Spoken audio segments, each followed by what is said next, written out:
සිංහල අලුත් අවුරුද්දේ හරිම ජනප්‍රිය වගේම මේ විනෝදකාමී ජන ක්‍රීඩාවක් තමයි මේ ඔන්චිලි වාරම් කියලා කියන්නේ.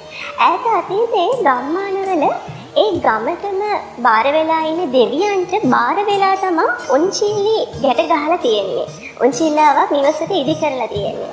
ඉතින් මේ ඔන්චිල්ලාවට මේ බාර වුණු බාරය ඔප්පු කරාට පස්සේ තමයි මේ ඔන්චිල්ලාව ගලවලා තියෙන්නේ. චිලි චිලි චිල්ලමලේ වෙල්ල දිගට නෙල්ලි කැලේ කඩන්න බැරි කටුවකුලේ කඩා දෙන්න මගේ මලේ